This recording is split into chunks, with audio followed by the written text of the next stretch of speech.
دیارە ئامانجمان لە سەردانی ئەم سەردانەمان بۆ لای هەموو لایەنە سیاسیەکانەوەیە کە هەموو لایەنە سیاسیەکانی ئەمڕۆی کوردستان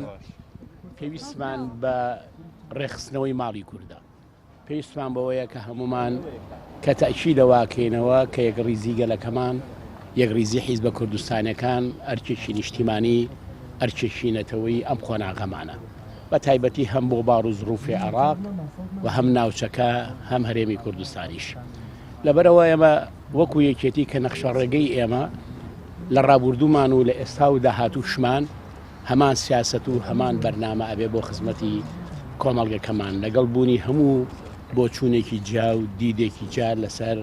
کۆمەڵێ بۆچوون، بەڵام لەسەر مەسەلە نیشتیمانیەکان، لەسەر مەسەلە نەتەوەیەکان ئەرچی هەمومانەکە هەمومان پێکەوە بین بۆ خزمەتی میلەتەکەمان، چونکە کورد وەک نەتەوەیەکی ژێردەست، وەک نەتەوەیەکی چەساوەکە لە دێر زەمانەوە خەباتەکە تا کۆمڕۆ پێویست ناکۆچەکانی خۆمان وەلا بنین، ئەوەی کە بەرژەوەندی گەلەکەمان دەخوازێت ئەو هەنگاوانە کە دیارە کۆمەڵگەی کوردەواریمان وەک خەڵکی کوردستان هەمیشە لەگەڵ یەکڕیزی گەلەکەمانە بوون، هەمیشە پشتیوانی لە یەکڕیزی گەلەکەمانەکەن، لەبەرەوە ئەم یەکڕیزیەیە کە ئەمانگەێنێ بە ئاوات و ئامانجمان، واتە بەهۆی ئەم یەکڕیزیەوە ئێماتوانین خۆمان ئامادەکەین بۆ هەر ئەگەرێک لە ناوچەکە ڕوودات یان لە عێراقا ڕوودات، چونکە ئێمە خاوەنی قەزەیەکین کە قەزەی نەتەوەکەمانە، خاوەنی فیدراڵێتێکین کە بەرهەمی ڕەنج و تێکۆشانی خەڵکی کوردستان و شەهیدەکانمان و مقاومە و ئازایەتی خەڵک و مقاومە و ئازایەتی پێشمەرگە بووە. لەبەرەوە پێویستە ئێمە بە هاجوانەکانی کۆمەڵگەکەمان، کەلتورە پیرۆزەکانی کۆمەڵگەکەمان باش بپارێزین بە مەبەستی گەشەکردنی کۆمەڵگە و بەرەو پێشچوونی بەپێی سیاسەتی ئەمڕۆ و بەپێی ئەو گۆڕانکاریانەی ئەمڕۆژ لە دنیا و لە ناوچەکەشا ڕوەدا.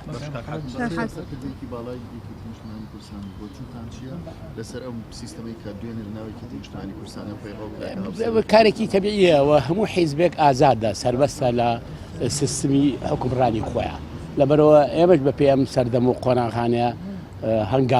هەنگاومانەوە، لەبەرۆژ کارێکی تەبیعیە لە ناو حیزبی سیاسیە هەنگاوی بۆ خزمەتی بۆ یەکڕیزی حیزبەکەمان هەم بۆ ئەوەی کە هەنگاوی داهاتووشمان ئەوە ئەرچی ناوخۆی حیزبەکەمانە، ئێمە و لیژنانە هەم بۆ ئەوەیە کە هاوسەنگی و دەسەڵاتەکان بە شێوەیەکی خزمەت بە هەم حیزبەکەمان هەم ئۆرگانەکانی حیزبەکەمان جێبەجێ بکەین و زۆر سوپاس.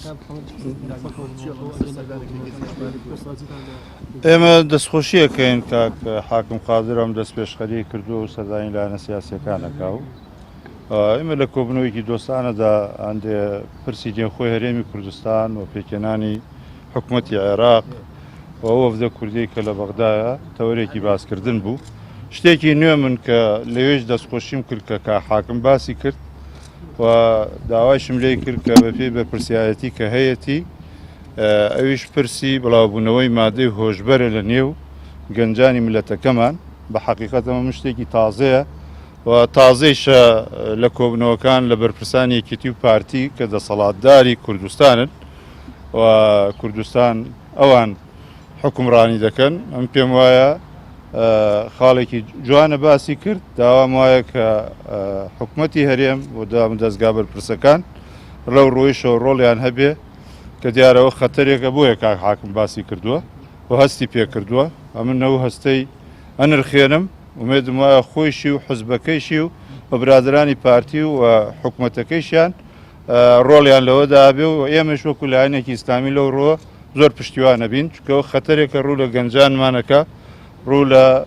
خوشک و برایانمانەکە هاوڵاتیانی هەرێمی کوردستان. ئەگەر ناو باسانەی ترەوە خۆتان هەموو ێزانن و ئێمەش حکوومەتی ئێستای عێراق کە دانوستان هەیە و ینی لیژنێکی کوردستان کە ڕۆشتۆ بۆ ئەوێ و قسە لەگەڵ ینی ئەم کەسێک کە ڕاستپێراوە بۆ پێگەێنانی حکوومەت دەکرێت، ئەوە کۆمەڵی ئیسلامی ڕاتان لەسەر پێگەێنان و ئەو لیژنە چییە کە ڕۆشتووە بۆ ئەوێ پێشتر گلەیتانەوە بوو کە دەتانوت لیژنەکان بە حزبی کراوە، ئێستا ڕاتان چێ لەسەری؟ ئێمە هەر کاتێ بۆ داکۆکی لە پرسە نیشتمانیەکان و لە مافی گەلەکەمان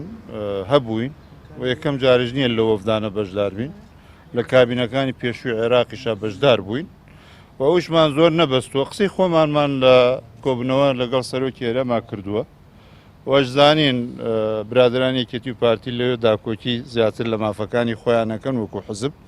بەڵام ئەوان و ئێمەش لەگەڵ ئەوە هاوڕاین کە مافەنەتەوەیەکانیشمان بپارێزین ئێمە کە پشکمان نیە لە بەغا و دووریشە پشکمان هەبێ پێم وایە بەشداری ئێمە تەنها بۆ پاراستنی یەکڕیزی دەنگی کووردە و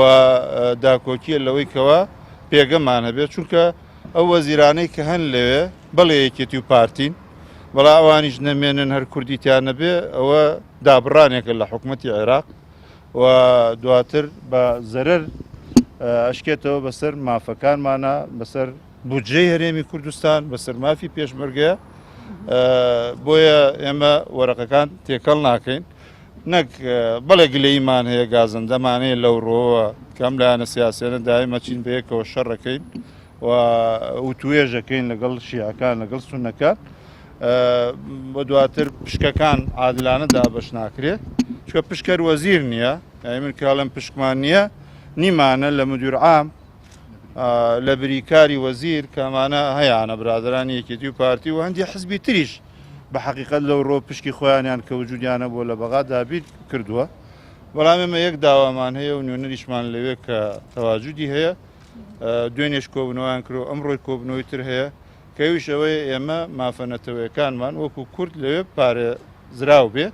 جا بە بەشداری ئێمە ئەوە زیاتر بێتەتی بەشدارە بووینە و بەشدار بووینە باشەکات محەممەد سەبارەت بەو پرۆسی سیاسیەکەیان ئەزمونێکی نوێیە ناوچە ئاراوە لە باشووری کوردستان کە هاوسەرۆکایەتی ئێوە قسەتان چی بوو لە سەرمەوە هەڵبژاردنەی یەکێتی کە هاوسەرۆکی ئەوە بارودۆخێکی نێوخۆی یەکێتی نیشتیمانی کوردستانە